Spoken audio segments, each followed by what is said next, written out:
ça va.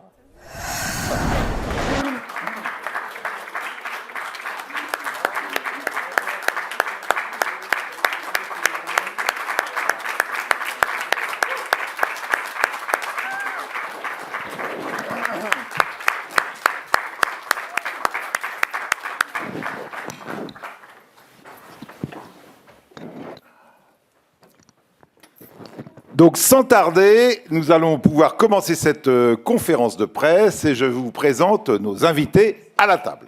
Alors, à ma gauche, au bout de la table, les deux producteurs et distributeurs du film, Laurent Pétain et Michel Halberstadt. On peut les applaudir. Ce sont des familiers de Cannes, hein, du tapis rouge. Je rappelle quand même qu'ils ont une palme d'or à leur actif pour Rosetta. Deux. Ah, c'est... Oh là, incroyable, 2 palmes d'or. Bon, hein, on espère une 3e, pourquoi pas. Et j'ajoute que Michel Halberstadt, si vous avez bien lu le générique, est aussi co-dialoguiste du film. Hein, voilà. À côté, le réalisateur que vous connaissez tous, Richard Linklater, bien connu. Oui. Bien connu pour sa fameuse trilogie, hein, Before Sunset, Sunrise, Midnight, avec Boyhood, tourné sur 12 ans, et son goût pour la jeunesse, son goût pour des formes extrêmes du cinéma, et puis il est dans le club très fermé des cinéastes qui, la même année à Cannes, ont été... So, we have a wonderful cast, a wonderful team here. First question for the producer and Richard Linklater. How did you get this crazy idea? Do this making of Breathless, as though we were really in 1959. It's not a historical film. It's a film that you experience at the very instant. We really experience this adventure as though we were in 1959. How did this idea occur to you? If you think of the history of cinema, 130 years, right, since the factory doors opened in the Lumiere brothers, that's in 1895, that's 130 years. Abu Dussouf is exactly the middle point, 65 years ago. So what was modern is now half of cinema history, but it's forever modern and forever inspiring to new generations of filmmakers. So it felt like an important moment in cinema history.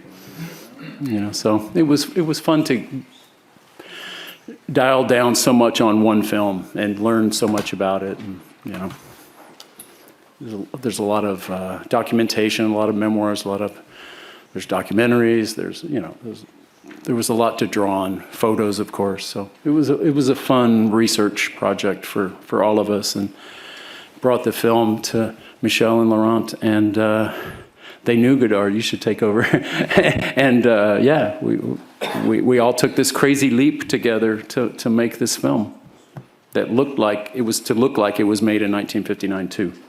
So we had a lot of fun making it, as you can imagine. Do you want to say anything? Alors peut-être on va prendre une première question. Sorry, I hugged my... Bonjour, Monsieur Linklater. Richard, it is so good to see you up there. This movie was so much fun. I loved it. And I love seeing all of the French New Wave actors, Chabrol, Godard, Truffaut, Madame Agnes Varda, everyone. What I want to know is, what gave you the audacity to direct a film about the French New Wave, and how do you go about directing a film in your non-native language, and who helped you with the casting? I thought it was just brilliant. And also, the last thing is, you cannot be pigeonholed. I love the whole body of your work.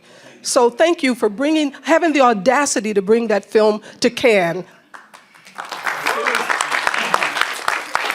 I'm so happy to be here, because I'll be honest, you know, if 10 years ago when we were thinking about this movie, I'm not kidding, at the time I said, I imagined a film with subtitles, and I thought, they'll hate that an American director did that. We'll never show this film in France. We'll show it all over the world, but never in France, because they'll just hate it. But as I got closer to it and I found enthusiastic partners, I realized how much it meant to them. And every department head, you mentioned casting, but talk about production design, talk about camera, talk about wardrobe, talk about, everybody. It meant so much to him. My first AD, Hubert, was just a stickler for every historic detail. It meant so much to all of us. So, yeah, it was a crazy idea, and I haven't really ever seen a film exactly like this that looked, and I said, we're making a film from 1959, but it's not a Godard film. It's not made by him. It's made by somebody else. I always said, like Jacques Rougier, is making a film about this moment. So you can't imitate Godard. You fail. But we could feel the style of the time. There's not a shot in the movie that wouldn't be in a film from back then. So it was a crazy idea. But the film people are crazy, How much French do you know for your record? I knew enough to make the movie, which is a visual medium. It didn't require me to know any at all. Yeah, no, we all communicate, and I had Michelle and my script supervisor and editor for the exact language. But it's not about, to me, the French language is the language of cinema. It just sounds beautiful, for a film that looks like this. For me, it was another color on the palette. But a great cast, and we worked really hard. We rehearsed a lot. We really got to know each other. They bonded. I think they're all perfect. So, I don't know, it was fun. The language barrier, I just want to emphasize, it was not a big concern of mine, believe it or not a concern of mine. Was not a barrier. Bonjour, Laurent Ganassia du site internet cnews.fr. Alors bravo à toute l'équipe. Bravo à Richard pour ce film poétique, élégant, qui donne envie de faire du cinéma. J'espère qu'il sera montré aux futurs étudiants en cinéma. Bravo à Guillaume d'avoir rendu Jean-Luc Godard aussi attachant et sympathique. Et j'aimerais poser une question à Michel Halberstadt. Le film met en avant, vous qui avez participé à l'écriture, d'une institution française, les Cahiers du cinéma. On en parle beaucoup dans le film. Et vous, dans une autre vie, vous avez été rédactrice en chef du magazine Première, qui dans les années 70 s'est un peu créé, non pas en concurrence, mais disons un petit peu en parallèle, avec une approche complètement différente des Cahiers du cinéma. Alors je voudrais savoir un petit peu comment on concilie ou on réconcilie ces deux approches du cinéma et de la façon d'en parler, de le traiter, de le critiquer et de l'aimer peut-être aussi. Merci. Alors c'est drôle que vous posiez cette question parce que c'est grâce à Première que j'ai rencontré Godard. Parce que dans une autre vie, quand j'étais journaliste à Première, donc en 85, il est venu présenter Détective. Et comme il donnait pas d'interview, la conférence de presse n'était pas ici, mais elle était là-haut aux ambassadeurs au 4e étage, qui était une immense salle où il y avait 400 personnes du monde entier qui venaient voir Godard. Et je sais pas pourquoi, moi qui m'occupais que du cinéma américain à Première, je me suis dit, tiens, je vais aller voir moi aussi Godard. Et donc je vais à cette conférence de presse sans du tout avoir envie de poser la moindre question. Et je m'aperçois que pendant 20 minutes, c'est pas des questions, c'est des gens qui se roulent devant lui, qui se prosternent, qui lui disent qu'il est extraordinaire.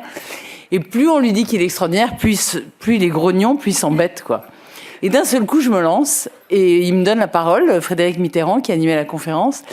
Et je lui dis, vous avez dédié le film à John Cassavetes. Je vois pas bien le rapport entre votre cinéma et le sien.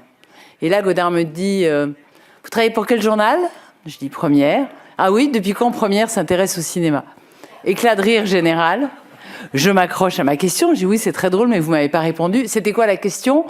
Et je dis, et c'est drôle parce que c'est un mot qui est dans le film. Je dis, Cassavetes fait ses films en état de nécessité absolue. Quelle était votre nécessité pour faire Détective ? Et là, il y a un grand blanc.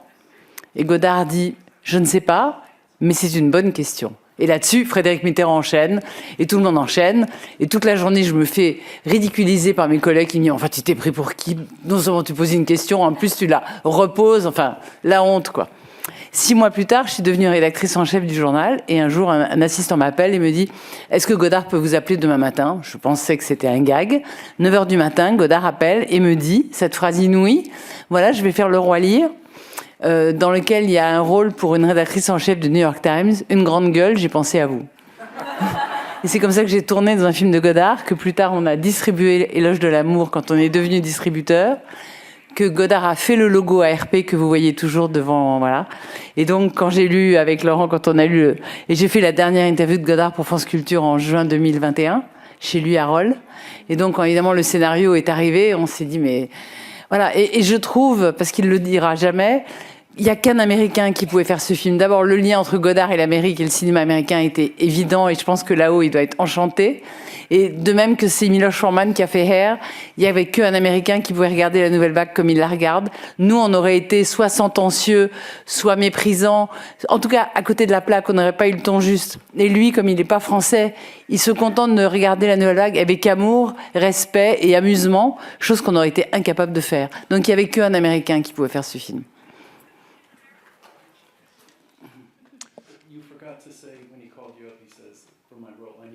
Yeah, I told Mouth. him. Did you say that? Oh, it didn't get translated. I need a big mouth. Okay. Hi there, Philip Alderman from The Guardian. Thank you to the whole cast for this very enjoyable film. I have a question specifically for Zoe Dutch and Richard Linklater, which relates more broadly to Cannes. It was announced this morning that Kevin Spacey will be receiving an honorary award on Tuesday on the fringes of the festival.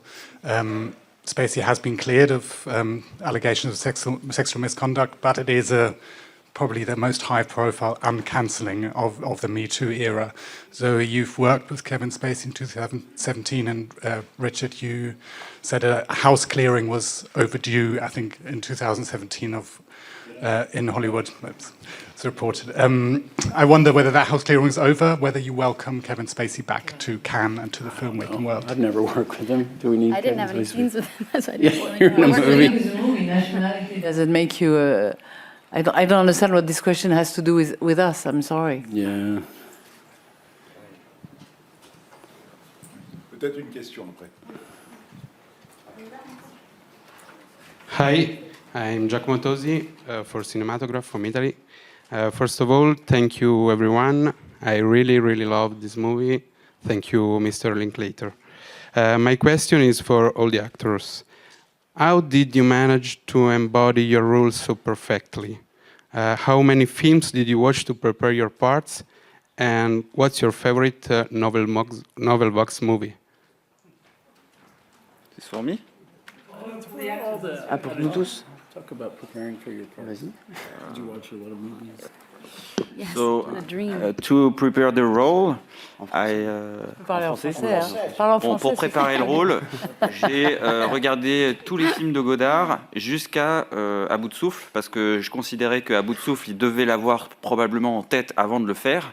Et donc, je me suis interdit de voir les films suivants et interdit de lire tout ce qu'il y avait après 59.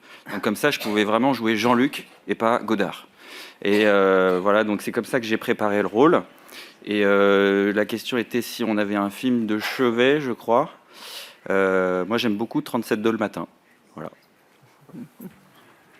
Aubry. À moi et bah, moi, un peu pareil pour préparer le rôle. J'ai regardé beaucoup de films de Belmondo, mais je me suis arrêté dans les années 65 parce qu'après, Belmondo, ça devient Bébel et c'est plus du tout le même personnage que je joue en gros. Moi, je joue quand même un acteur qui a pas trop fait de films et qui est juste là pour s'amuser, donc c'est pas vraiment utile de regarder plus loin.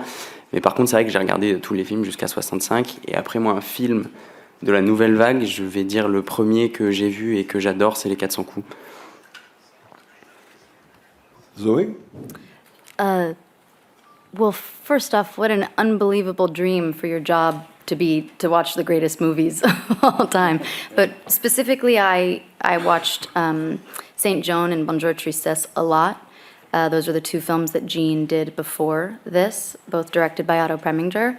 And very stylistically, and his methodology was totally the opposite of Godard.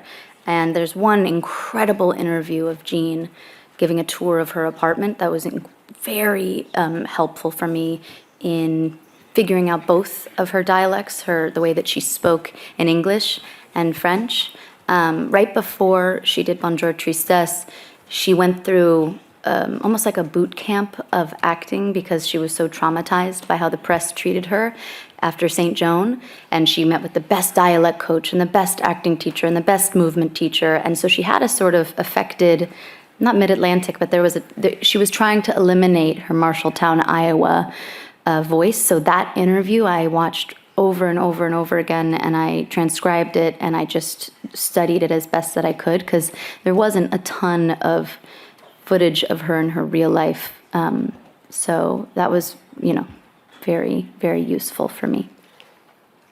Alors, vous nous avez raconté comment chacun de vous s'est préparé à ces rôles, mais comment vous avez travaillé tous les trois ensemble? Est-ce que vous avez répété? Est-ce que vous êtes vus avant le tournage? Est-ce que pour créer une sorte de lien, surtout vous deux, parce qu'après, Jean est un peu décalé par rapport à vous, mais est-ce que vous avez passé du temps ensemble? Alors, il faut savoir qu'avant le tournage, Laurent, Michel et Richard m'ont demandé de revenir à chaque fois pour faire les essais casting des autres comédiens. Donc finalement, j'étais là, validé pour le film, et je donnais tout pour que les autres aient le rôle. Voilà. Donc c'était hyper intéressant de voir tout ce process d'audition. Et puis à chaque fois, je souhaitais que la personne décroche le rôle. Donc je donnais mes meilleurs impros. J'essayais de faire ça au mieux. Et comme ça me permettait aussi d'apprendre le texte et aussi de voir les connivences, voilà, les rapports humains et les connexions qu'on pouvait avoir ensemble. Et là où ça fonctionnait vraiment. Et ensuite, ce qui s'est passé, c'est qu'aussi on a fait des table reads avec Rick. Enfin, ça c'est son petit surnom pour les intimes. On faisait des table reads où on révisait toutes les scènes pour voir tout ce qui marchait, si on avait des idées à mettre dans le film. Et ça, je le remercie parce que grâce à lui, on a pu aussi y mettre un petit peu de notre touche personnelle et se rencontrer avant et tester toutes les blagues. Voilà. Oui, puis même ça a permis de surtout se rencontrer vraiment et de passer beaucoup de temps ensemble, ce qui fait que quand on est arrivé sur le tournage, on se connaissait déjà bien. Il n'y avait pas l'appréhension d'arriver tourner avec quelqu'un qu'on ne connaît pas, donc forcément ça aide beaucoup. C'est vrai que les semaines de travail avant ont été vraiment bénéfiques et sur le tournage c'était beaucoup plus fluide et c'était hyper agréable. And I think it's important to just note that is one of the geniuses of Rick, is that this is the second movie I've been lucky enough to make with him, and a question I hear repeatedly asked to me about working with him is, so all that was just like improv, right? That was just, you guys, it felt so natural. And Rick is the hardest working, most clear, decisive person, and he got everybody on the same page, which he wrote this beautiful rehearsal manifesto that I need to frame and put in my office, because it is, though I feel Godard and Rick would be best friends, I know they would, Rick has a very different style of directing, and he wrote this rehearsal manifesto, which was, Godard was spontaneous, it was freedom, it was magic. In parentheses, he said, good luck with that. We are doing the opposite. We are gonna rehearse so much, and we're gonna explore every avenue possible so that there's no excuse on the day on set for coming home at night and going, I should have tried that. That's not what we're doing. We're gonna have these words so embedded in our bodies that it's just easy and it comes out freely. It was worded better than that because he's a great writer and I'm just an actress. But it was super clear to all of us that we weren't just winging it, We were gonna dial in on these characters and rehearse and get to know each other and respect each other. And they are incredible. This is like, I don't even know how you did it. And they're just, I'm beyond obsessed with them, really. Oui, bonjour. Gérard Chargé de Cinézoom. Moi, j'ai une question pour Richard. Vous disiez tout à l'heure que vous avez, depuis 13 ans, vous aviez envie de faire ce film. Mais c'est vrai que quand on voit le résultat, on s'y croit vraiment. Comme vous disiez tout à l'heure, on replonge vraiment dans l'époque. Et est-ce que le casting a été aussi long? Parce que c'est vrai que pour trouver ces personnes et qu'il y ait un mimétisme aussi qui soit vraiment important et de replonger dans cette époque-là de cette façon-là, c'est pas évident. Donc comment vous avez procédé? Parce que c'est vraiment un processus minutieux, comme vous disiez tout à l'heure. C'est vrai que c'est un travail de minutie et de précision. Merci beaucoup, en tout cas, pour ce film, pour les cinéphiles du monde entier. Merci. Oh, thank you. Well, the great thing about film, you spend many years thinking about it, but then once you're going, you're going. So it happens much more quickly. But we spent several months. I was back and forth to Paris numerous times over almost a year before we were shooting. meeting people, crew, and then we started casting. That was so important. So I was meeting people. I had a wonderful casting director, Stefan, and he was bringing people in from all over, like they were finding people. And I needed to see a resemblance. They had to look to me like some resemblance to the character. We needed to be trying that. And then they had to be a great actor and a great person. And each one I could tell a story about when I first met them. And we're like, that's him, that's her. That, you know, it's a magic. You're looking for magic. And when they walk through the door, you tend to recognize it.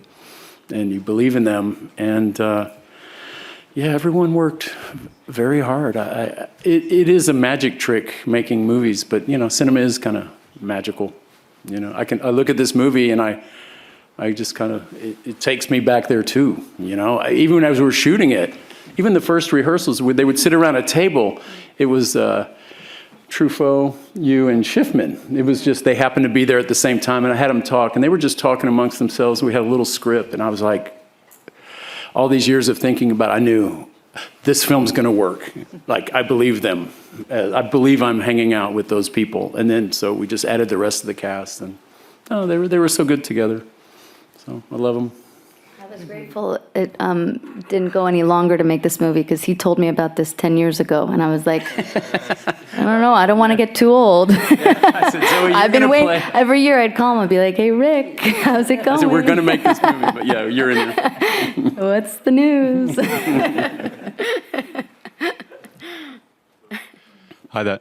Over here. Adam Plowright from AFP News Agency. Congratulations to you all for the film. I want to ask you a question, Richard, about the Godard character. Your portrayal in the film obviously comes across as very likable, charming. I was wondering if you considered, while making the film, the other side of Godard, perhaps the slightly more darker side. We've heard allegations about his treatment of some of the actors on set. There was some made recently by a very senior French actor who talked about behavior that she considered in retrospect to be abusive. I mean, was that something that was part of your thoughts while making the movie? And perhaps Zoe as well, if you want to speak to this issue. I told everyone involved, because, you know, people who did know the long history of a long life, they were like, well, later, you know, they didn't like each other. I said, no, this is 1959. These are the good years. They all love each other. Everybody's happy. You know, there's something pure and innocent. I mean, I love Godard. I mean, he's clearly you know, he had such an interesting brain. You know, it's amazing he got to make films. I think it speaks to this generation of new freedom that a guy like that could make films from his own brain and imagination, so unique. You know, it's a great moment in history. But as far as, you know, I just think, yeah, he threw off people, male and female. You know, I think that, like, he kept everybody, I think the way he communicated or something. So I had opinions about him just based on, it's kind of a personality prickly, but the wonderful thing about making this movie, I met so many people who knew him. And I hear another side of him, how generous he was. What I hear over and over, how generous he was, how positive he was. He gave people rights to things. He gave people money. You know, he helped out people quietly. So I come away with such a wonderful feeling about him. But, you know, it's a long career. Everybody has different experiences. Every movie's a little different. People can interpret things. So I don't know. But I love him.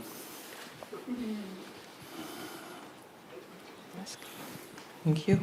Hello. Once again, thank you for this wonderful film. I would like to ask you about your movies, your early 90s movies, which is one of my favorites, like Slacker, Dazed and Confused, and all, of course, those trilogy, etc.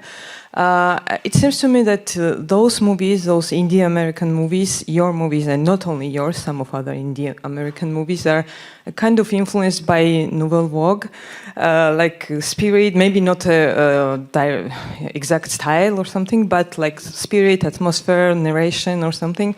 And how was it your influence in the early time of your directing? And also another question, how do you think will indie American movies survive in this strange era now?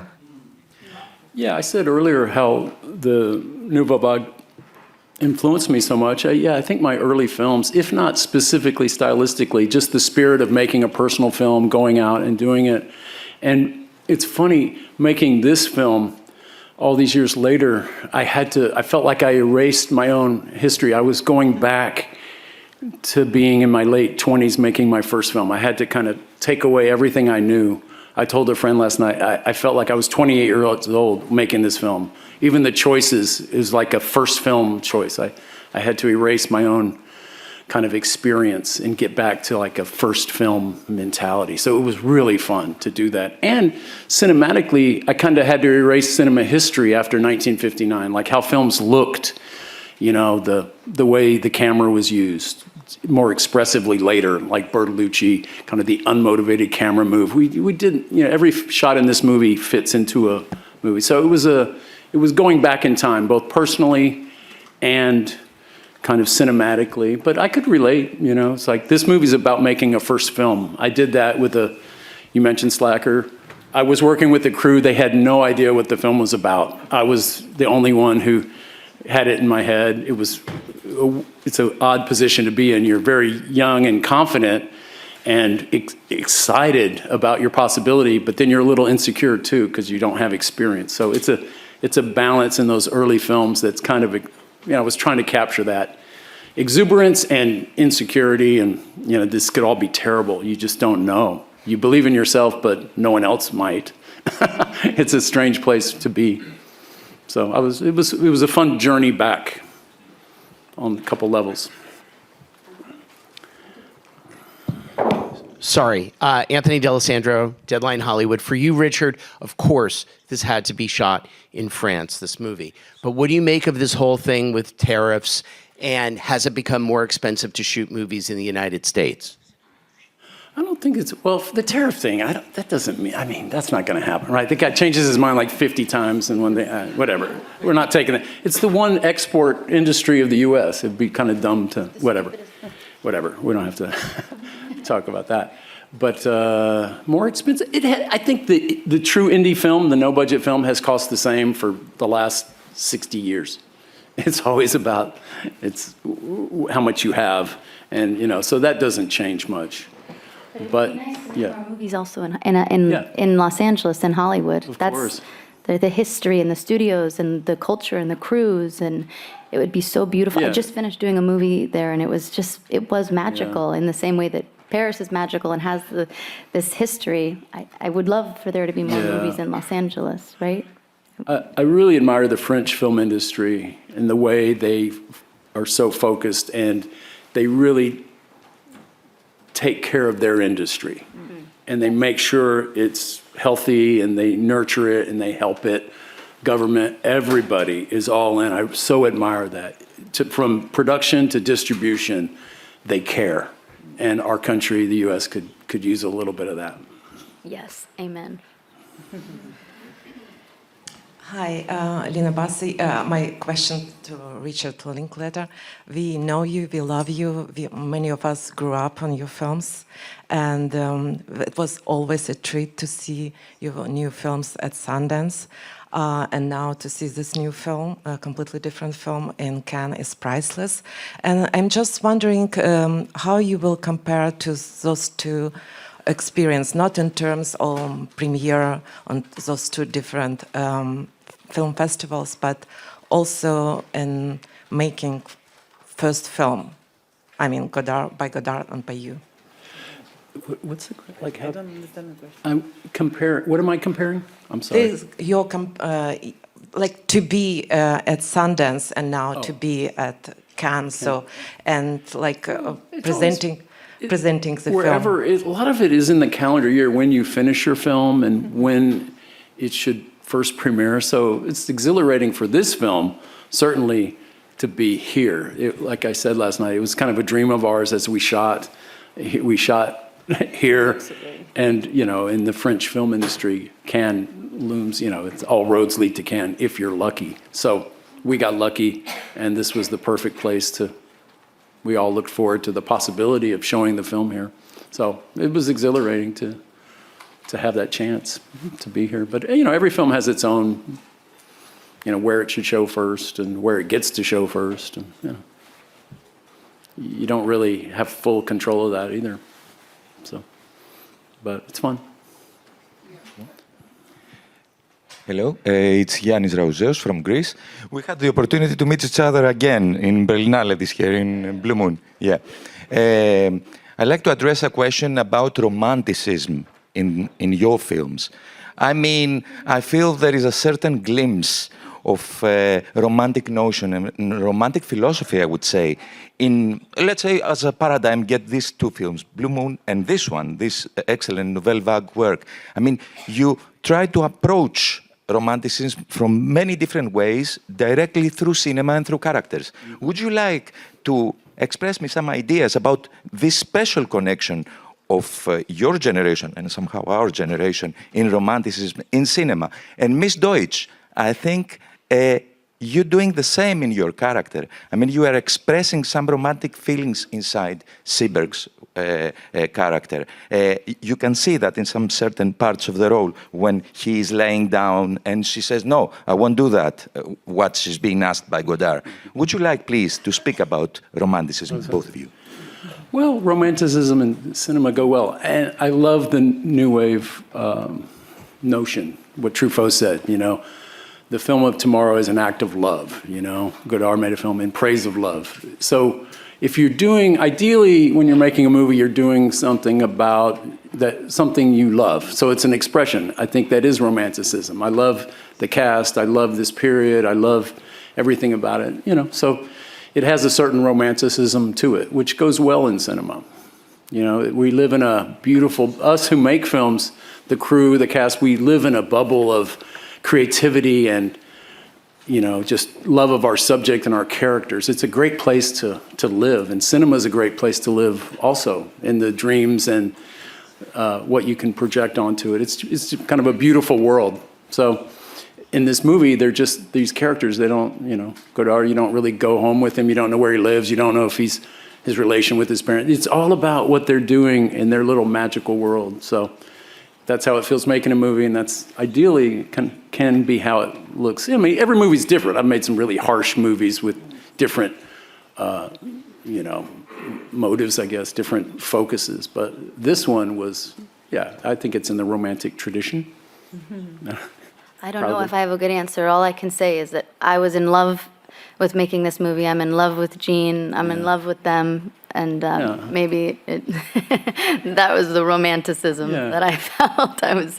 It was just We all had such a deep appreciation for all the characters. I don't know. And respect. Yeah, we loved Seberg. Hi, good morning. Maria Guerra, Quinótico, Spain. Well, thank you for this beautiful movie. Yesterday, well, this is the cathedral of movies, and yesterday at the Debussy press screening, there was so much happiness. It was amazing. But a couple of days ago, Mr. Macquarie, the director of Mission Impossible, said that the platforms, the streaming platforms, are barring classic cinema for the new generation. And I'm wondering, what do you think about, I mean, whether you are worried about that, and if is it possible that there will be a Nouvelle Vague, like a hope for the new generations, that the feeling that it isn't everything done now. Yeah. So two parts, like the screaming and the hope for the new Nouvelle Vague for the new generation. Every filmmaker, you know, when you make your film, you're envisioning it with an audience, like what we're privileged to have last night, an appreciative audience in a theater, community. Film is a communal enterprise, both making and watching, ideally. So that is definitely the ideal. And I have a lot of hope. There's a young generation coming along that love movies. In Austin, where I live, the Austin Film Society that I started 40 years ago, we have 2 screens, and we show movies. We show so many movies a week. And a lot of young people. It's all young people coming to the movies. And so I think there's this new generation. I'll call them the letterbox generation. They're all online. They're all talking. And it means a lot to them. They go to the movies and they talk about them, and they have a big community. And I think we're due a revival of, I'm really into like film societies, campus screenings, where I saw the new wave films, you know, that these local cinemas. So I think that's due a big revival, certainly in the U.S. and, you know, that I'm aware of. That's kind of my world. So I don't know. I'm optimistic. Cinema is optimistic. It has to be.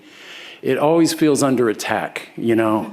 I've had movies out for over 30 years now, and it's always just, ooh, things are terrible. It's tough. And it is tough. It's a struggle, but it always has been. Cinema is, you know, art, commerce.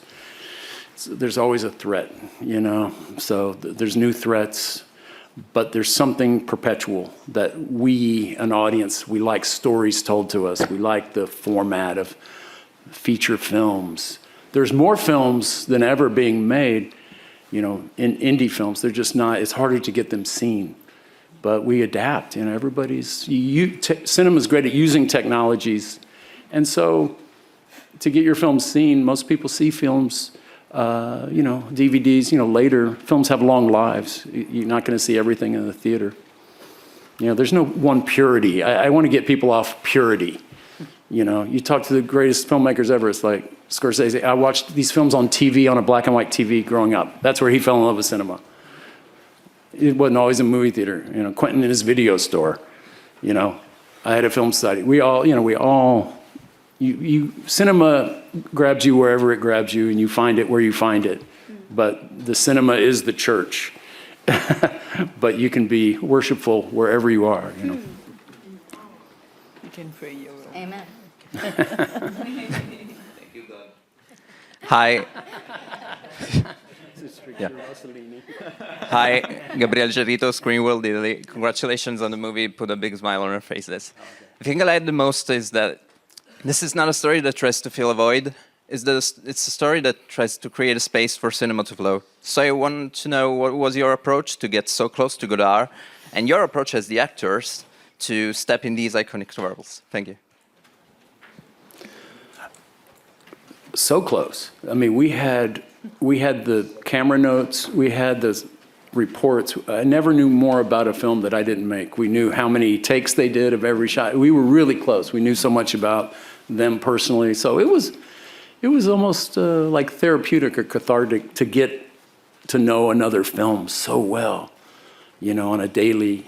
What did they do that day? We knew everything. This film is very well documented, not only the photos, but we had so much information. So it was pretty magical. Like, they did those two scenes in one day? Like, oh my God, they were working so fast. And we couldn't work quite as fast. We had sound and things. But I think the actors felt the same way about really a relationship you form with a person or a work of art. Yeah. It was fun to dial down on this one particular film. I mean, you guys can talk about, we've all said it to some degree. But.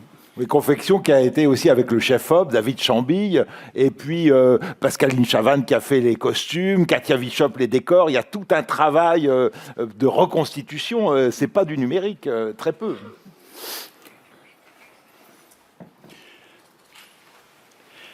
Yeah, what they could do in 1959, show up and just shoot on the street.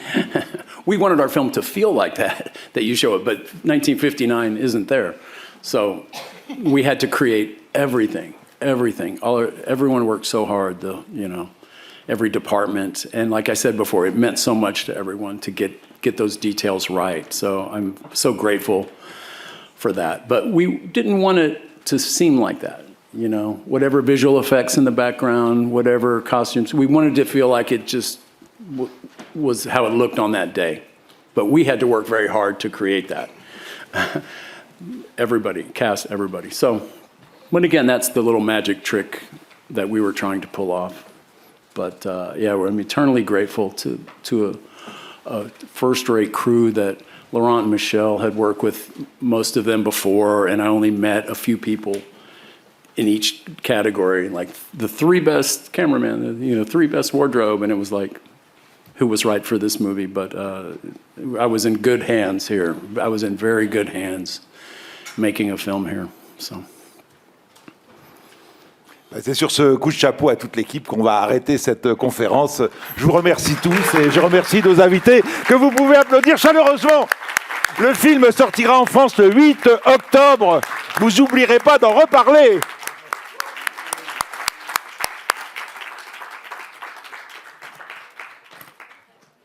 Merci. Merci à vous, vous êtes vraiment super. Moi j'ai revu le film la deuxième fois hier. C'est encore mieux la deuxième fois. C'est une troisième fois alors. Oui, bah bien sûr, bien sûr.